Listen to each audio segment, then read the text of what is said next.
It's a joke, Jonathan. The world knows you are lying.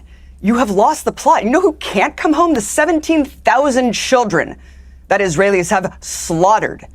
So all of this is it's just absolutely insane that 2 years into this, we all know that you're committing genocide. The only people who won't accept that it's a genocide are Israelis. And you know what? I think that you know it's a genocide, Jonathan. I think you just support it. You want the genocide. Abby, let me just jump in there. In this video, Abby Martin absolutely destroys Jonathan Concirus, a paid Israeli spokesperson whose entire job is to defend Israel's false narratives, funded by American taxpayers. But Abby wasn't having any of it. She completely dismantled his arguments, leaving him speechless and exposed. Watch till the end. There are some shocking moments you definitely don't want to miss. Martin, where are you with this deal? Do you believe this deal is workable, that it can actually be the start of lasting peace? Well, of course, I welcome an end to the unrelenting slaughter and bloodletting for the past 2 years. There's been hundreds of October 7ths that have happened in Gaza. Of course, I welcome the cessation of massacres. The bare minimum demand for the last 2 years has been a ceasefire. So, of course, I welcome that. I think it's a big gamble by Hamas. I mean, this entire negotiations is basically putting Palestinians the barrel of a gun to their head and saying, subject, surrender, or die. First of all, no Palestinians were at the negotiating table. It was Gulf client states speaking on their behalf, Netanyahu and Kushner, who's personally invested in the settlement process. The whole gamble of releasing all the remaining hostages dead and alive within a 72-hour window is logistically insane. And of course, it's basically acting in good faith from the Israeli government, a pathologically lying, serial-killing state. Why should we believe anything that they say? They're saying they're not going to release any of the hostages, the 1,700 Palestinians they've been holding after October 7th, many women and children. Aside from that, they're talking about putting in a technocratic governing body by the likes of Tony Blair. I mean, this is basically cementing the subjugation of Palestinians. Piers. And I think the most cartoonish thing of all is the demand for full demilitarization of Hamas and other armed factions. I mean, basically what that is saying is that the precursor and justification for genocide is the notion of armed resistance. Jonathan, let me finish. The notion of armed resistance, which is a legally enshrined right in international law. That is not a justification or precursor for genocide. In what reality are we living in that the victims of a genocide are being asked to make concessions to the people committing genocide against them? If you do not agree at this point, 2 years in, that the state that needs to be demilitarized and de-radicalized, frankly, is not the state committing genocide, then you're part of the problem. I completely agree with Abby Martin. And honestly, how could anyone not? Israel has cornered the real victims, the Palestinians in Gaza, forcing them into an impossible choice, accept whatever Israel dictates or face death. It's like putting a gun to their heads and calling it peace. This so-called peace process is one of the biggest global scams in modern history, a treaty built on injustice and hypocrisy. Let me know in the comments if you agree, because what Jonathan Concirus said after this will absolutely blow your mind. Keep watching till the end. Okay, but on that last point, before I go to Jonathan, why should a group, Hamas, who perpetrated one of the worst terror attacks of modern times, why should they be entitled to any power at the end of all this? Why should they not demilitarize? Why should they not have all their arms taken away as part of a deal? I don't really understand the logic there. I mean, you can have your view about the Israeli government and the way the IDF has conducted this war, but why should Hamas have any rights to anything, frankly? Well, Hamas already has said many, many times that they would completely relinquish governing authority. They have already said that they But why should they keep their arms, though? Gaza That's Strip. the point. That's not enough. But why keep their arms? Wait, why would they give up their arms without, hold on, why would they give up their arms without any sort of assurance for national statehood or sovereignty? Why would they do that, Piers? Why would you give up a right, a legally enshrined right to armed resistance to an illegal besiegement and occupation without any sort of assurances or promises of statehood? Well, again, I'll come to Jonathan, and I will come to you, Jonathan, but I would argue that when you commit a terrorist act of that magnitude, then you abrogate all your rights to demand anything. And the Israeli government position... So why is the logic not applied to the IDF? Well, I'll come to Jonathan for that question in a moment, but I'm just curious why you would think that Hamas has any rights about any of this. I mean, surely when you do what they did on October the 7th 2 years ago, in that moment, you surrender your right to anything. You can ask for it, but you don't have any rights left. I mean, you're basically saying we are a despicable terror group. We're committing this outrage, and we're going to kidnap and kill and maim and do all the rest of it. But at the end of it, we want rights to demand things. That's not really how it works with terror groups. Well, that's exactly what Israel's doing. For the last 2 years, we've been seeing the most bloody genocide on steroids. This is Israel for who it is. This is their true nature and character. So why on earth do they get the right to make concessions? They are a rogue maniac state, killing all of their neighbors, bombing all of their neighbors. They need to be stopped.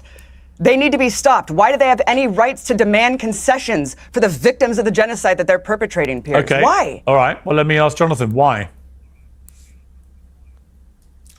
Is that really the question, Piers, that you're asking me? Well, I think it's an interesting... Whoa, hold up. Hey, is he on something? Why is his face moving like that? Even before you listen to what he says, it's clear people like Jonathan aren't in their right state of mind. So how can they possibly defend Israel with truth? I'll leave that question to you guys. Flip question to the one I asked, which I didn't really get a satisfactory response to, which is that actually, to me, Hamas have no right to demand anything here. And clearly, the Netanyahu government position is that we will carry on pulverizing Gaza until the last Hamas terrorist is left dead in the ground, as long as that takes. And everybody is intent on trying to stop that happening because of the collateral damage to so many civilians and so much property and so on. But of course, the flip side is the argument comes back, well, prior to October the 7th, and since October the 7th in particular, the Israeli government, many people on the Palestinian side believe, have behaved like a rogue terror state themselves. So what right do they have to determine what happens here afterwards? Yeah, I regret the parody. I think it's a totally false, dishonest, actually it's an absurd parody that is being made here. And I think it's very interesting to hear that, even countries like Qatar, Turkey, Egypt, Pakistan, and a few other Muslim majority countries who have no long record of loving Israel or publishing positive statements or things that can be aligned with Israeli security interests, they are behind this initiative, and they are saying Hamas has no right to hold weapons, Hamas must be disarmed, Hamas should not govern the Gaza Strip, and Hamas must return all of the hostages. They're also asking, of course, demanding that Israel withdraw from the Gaza Strip and that there will be a pathway to a Palestinian state. And, for most people who are normal and not consumed by Jew hatred and this feverish anger and hatred towards those annoying Jews who have their homeland in Israel, for most people who are sane, that makes sense. And it makes sense for Israel to actually dictate the terms against Hamas. It makes sense for Israel to defend itself, not only against October 7, but against an organization that has both written and said multiple times before October 7, during and after October 7, that it is their outspoken goal and intention to annihilate the Jewish state. So for me, there's really no question what needs to happen here. This war cannot and must not end without a defeated Hamas, without Hamas that is completely dismantled of its military capabilities, and without a fresh start for people in Gaza. And I think that those are the very basic prerequisites. We'll have to see now if Hamas, how clever they'll be able to be. And I think they maneuvered diplomatically pretty well. They said that they're going to return hostages. Teams are now in place in Sharm el-Sheikh in Egypt, and they're going to start discussing the details. But the Israeli and American, and actually Qatari condition is first hand over all the hostages, dead and murdered, and then we start negotiating on all of the long and very substantial list of the 21 points that remain. I hope that Hamas will do it. I hope that Hamas will be true to their words for once. I hope that they will return the hostages, those that they murdered and those that are still in captivity more than 2 years, suffering, starving, abused and everything. And I hope that they will be returned to their families. And then we can start looking at the withdrawal of Israeli forces, stopping military operations, and perhaps building a different Gaza. If you ask me if that's going to happen, what the chances are, we unfortunately have our experience, and we know that Hamas, they lie, they are deceitful, they're extremely cruel, and they will do everything they can to stay in power at the expense of the population in Gaza, at the expense of Palestinians. But I hope that for once in their short history, Hamas will do what's good for Gazans and not for the Muslim Brotherhood and not for Hamas itself. But we'll have to wait and see. Abby, you were laughing a little inappropriately as he was talking about Hamas's need to release the hostages. Why would that be something that makes you laugh? I mean, surely that should be a prerequisite. Oh, no, I wasn't laughing at that. No, of course I want all hostages, both Palestinian and Israeli hostages, to be released. I wasn't laughing at that. I was laughing at the audacity of Jonathan to just gaslight and lie and project everything that Israelis are doing onto Hamas and onto Palestinians. The audacity to look at Gaza today, which is completely demolished. We just saw the finance minister saying the demolition's done. Now the real estate bonanza begins. Netanyahu has said, bragging over and over again, we're not going to withdraw. You think we're going to withdraw? It's a joke, Jonathan. The world knows you are lying. You have lost the plot. You know who can't come home? The 17,000 children that Israelis have slaughtered. So all of this is it's just absolutely insane that 2 years into this, we all know that you're committing genocide. The only people who won't accept that it's a genocide are Israelis. And you know what? I think that you know it's a genocide, Jonathan. I think you just support it. You want the genocide. Abby, let me just jump in there. Abby, on this issue of genocide, you are aware that no country has ever been found guilty of actual genocide, are you? What point is this question? That even in Rwanda, what is the point of that question? We know it was determined that the legal threshold. At this moment, it really feels like even Piers Morgan is giving an advantage to Israel's side. His questions sound weak, almost as if they're designed to protect the narrative rather than challenge it. For every single genocide scholar, even though, so my point is that you're looking at Gaza today and you're saying that you've agreed that it's a genocide, Piers. No, I've never agreed that. I've said that I believe what has been going on. Sure. No, because simply for the reason I've just stated, there has never been a legally determined genocide declared anywhere in the world. Let's get him to court. Let's go to court with Israel. Let's see the evidence. That's what I think would be sensible, right? I think it would be sensible to do that and actually get a legal ruling about whether it constitutes genocide.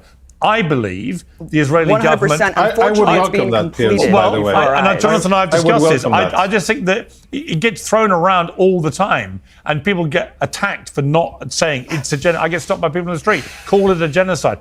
To me, what has gone on has become an increasingly massively disproportionate response to the terror attack 2 years ago. 92% civilians killed. 92% civilians have been killed, Piers. That is modern conflict. Well, we don't know the exact numbers. False. The numbers that I've read are that approaching 25 to 30,000 of the 60 or so thousand who've been killed are Hamas.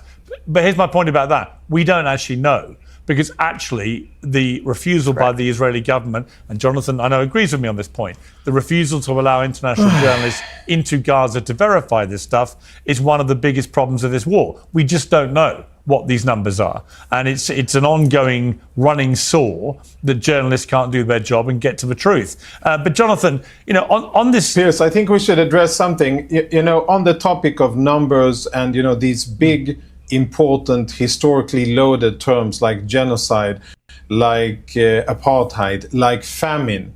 Let's revisit, and I think that there's people who have been claiming and saying that there's famine in Gaza. Famine was declared by the IPC, I believe, on August 22nd. Now, a friend of mine has done the numbers on it, and I think it's important to be specific here, because there are definitions, and when you say famine, that means something. When a UN organization claims that there's famine somewhere, that's supposed to be backed up by data and by reality. Now, according to the numbers and statistics and the globally accustomed numbers of the IPC, which they follow, they issued a declaration that on August 22nd, there's famine in certain parts of Gaza. By their own numbers of level 4 and 5, emergency and famine, there should have been 9,500 dead Palestinians by malnutrition, not natural deaths, not combat, not pre-existing conditions. 9,500 dead Palestinians since August 22nd. You know how many there really have been? According to Hamas numbers, 191. That's 98% off. Now, I challenge you and I challenge everybody who have been screaming and were part of the starvation campaign and the famine, all of the other nonsense that we heard with UN regalia attached to it. At the end of the day, it's a fake. It's lies. It is not supported by reality. It's make-believe, and it is propaganda against Israel that useful idiots who have no bearing on the situation on the ground are parroting just because it is a weapon But you wouldn't against dispute, Israel. Jonathan. It is untrue. But Jonathan, it is not factual. Jonathan, we can see the photos, right? Hang on, but Jonathan, you wouldn't dispute that there was a near 3-month blockade of substantial amounts of food and aid. I mean, that was indisputable. That happened. There were indeed months where not a lot was coming in. Yes. Right. But that's true. But the important part, Piers, but the important part is what was the result?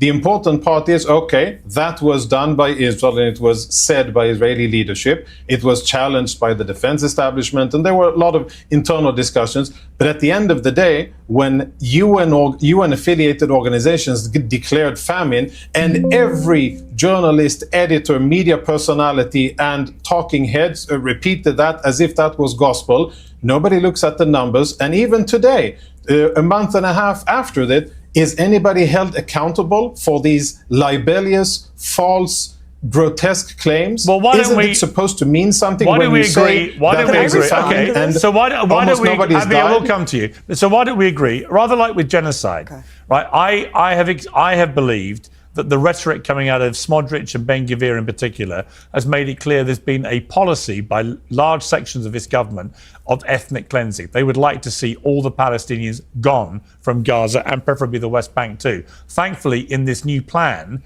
that is no longer apparently something that will be sustained by the American government, which means it probably won't happen. But let's not pretend they weren't talking about that openly. And in relation to famine, okay, let's just say there was a deliberate policy for nearly 12 weeks of starving Palestinians, and that some of them starved to death. I mean, there wasn't a policy of starving Palestinians. There was a policy of not providing the in other words, I think these words, in a way, we've spoken about this. But hang on, let me finish. We have spoken about this, have. But you've addressed this really, and we've spoken about it in the past. There was indeed an Israeli policy. And by the way, I reject and I criticize and I do not accept the statements made by Smodrich and Ben-Gvir. I think that they are disgusting. I think that they are not representative of Israel. I think that they are fringe. I know we've had this discussion before. He's a minister in cabinet, etc. But I think that they do not represent the majority of Israel. And most importantly, they are not implemented on the ground by the IDF. And amongst the three of us, actually the one who knows what the IDF is doing and what the IDF isn't doing and what goes on in internal deliberations in Israel, I actually have access to that, and I can say, and that's one of the reasons why I am here and I speak about it publicly, is yes, there have been horrible, unethical calls by Israeli ministers that should be condemned. I condemn it. Most Israelis do, and they do not reflect what Israelis believe should be done. Is there a will for revenge against Palestinians for what they have been doing and what they did on October 7?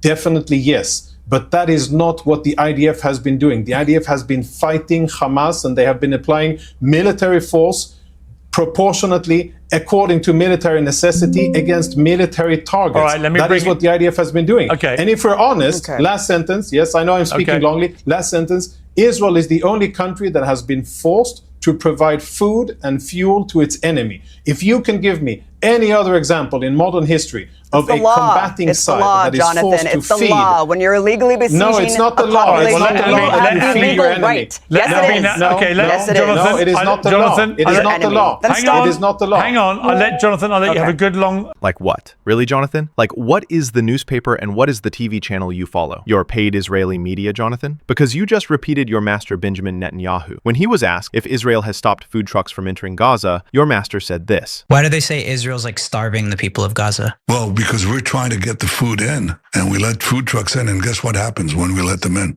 Hamas steals the food, takes the good chunk for itself. then they jack up the prices, and then they sell the food to its population, to its hungry population, if they give them at all, and then use the money that they take from their own people to recruit more killers into their terror machine. So this is what Jonathan Concirus' master had said, and after watching this, I think it's evident that Israeli agents are hiring more people to defend them, but they always fail because their agents don't even know how to defend Israel. That's why everyone gets destroyed in seconds. And why wouldn't they? They don't have anything to say from their own mouth. Everything is a paid script that they just repeat over and over, but they cannot defend Israel with anything of their own. Guys, let me know in the comments what's your opinion on this, and also let me know, is Israel really that innocent, or are these guys actually paid to make them look clean? I'd really like to know your opinion. And it will be a humble request to all of you to please like this video and subscribe to the channel. Again, thanks for watching, and I'll see you in the next video.